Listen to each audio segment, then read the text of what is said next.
ये जो भगवत गीता में भी कहा गया है कि अव्यक्तादीनि भूतानि व्यक्त मध्यानि भारत अव्यक्त निधनानि एव तत्र का परिवेदना। जो प्राणी है और पहले अव्यक्त में था अर्थात सूक्ष्म में था, और फिर व्यक्त में आया अर्थात स्थूल में आया शरीर धारण करके, और फिर जो है सूक्ष्म को चला गया। तो ये जो प्रक्रिया है ये अनादि है, और इस एक प्रक्रिया जो चेतन का रहता है, जो चेतन है, जो चेतन तत्व है, वो पहले सूक्ष्म में रहता है, फिर जो है स्थूल को आता है, फिर सूक्ष्म को जाता है।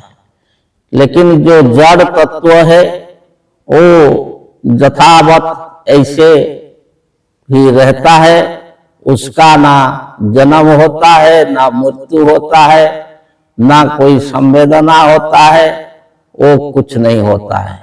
तो ये जो जड़ और चेतन दो तत्व होता है, तो उसमें जो चेतन तत्व जो जीव है, और जीव ये संसार में जो है चार भाग होते हैं। जो एक है जरायुज, एक है अंडज, और एक उद्भिज, और एक स्वेदज।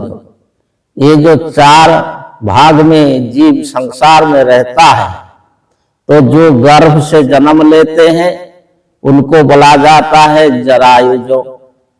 जो पहले अंडा रूप में होते हैं और फिर जो बच्चा आते हैं तो उसको अंडज बोला जाता है। और जो उद्भिज जो है, जो मिट्टी में जो वृक्ष लता आदि होते हैं, जिसका बीज मिट्टी में पड़ने से वो जो है जन्म लेते हैं, तो उनको उद्भिज बोला जाता है। और बाकी जो स्वेदज जो जीवाणु है, जो छोटे छोटे कीट पतंग होते हैं, जो कि वही स्वेद गुण से जन्म लेते हैं, उसके जो आप कुछ एक पात्र में एक स्थान में थोड़ा पानी रख दीजिए, और देखिए कुछ दिन के बाद उस पानी में जो कीटाणु दिखाई देंगे, तो इसको जो है बोला जाता है स्वेदज। तो ऐसे जो जरायुज, अंडज, उद्भिज और स्वेदज, ये चार भाग में ये जो जीव जो है ये संसार में जन्म लेता है, स्थूल जगत को आता है, और फिर जो है शरीर त्याग करके सूक्ष्म जगत को चला जाता है। तो यही जो है ये इसको बोला जाता है बीज। तो प्रत्येक जीव का जो बीज होता है अलग अलग, तो जो जिसका जैसा बीज होता है ऐसा ही वो उत्पन्न होता है। तो मनुष्य मनुष्य ही होता है, घोड़ा से घोड़ा ही होता है, धान से धान होता है, और जो है जो जो आम से आम होता है, इमली से इमली होता है। तो ऐसे पशु पक्षी जो भी हो, तो उसका जो मूल बीज है वहां से उसका उत्पन्न होता है। एक से दूसरा नहीं हो सकता, धान से गेहूं नहीं हो सकता, और जो आम से इमली नहीं हो सकता। आम लगाएंगे तो वो आम का ही जो है पेड़ होगा और वहां आम ही फलेगा।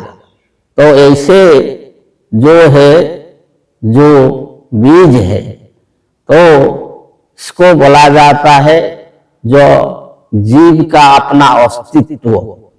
तो ऐसे जब साधक जो योगस्थ होता है तो समाधिस्थ होता है, तो सूक्ष्म को चला जाता है, अर्थात अपना वही बीज रूप को चला जाता है जहां से वो उत्पन्न हुआ था, जहां से वो शरीर धारण करके आया था, जो अपना मूल बीज रूप।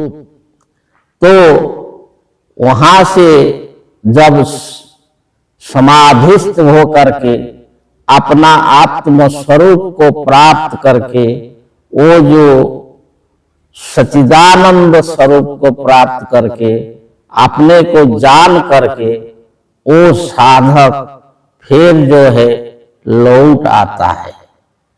तो वहां से फिर लौट आता है अपना स्थूल रूप को। तो इसलिए उसको बोला जाता है सबीज समाधि। तो ये जो सबीज समाधि है, ये जो साधक वहां खोता नहीं, वहां गुम नहीं हो जाता। वो साधक जो ध्यानस्थ होकर के अपना जो लिंग जो स्वरूप को प्राप्त करते भी, वो फिर जो है अपना स्थूल रूप को लौट आता है। आगे बताएंगे। जय जय।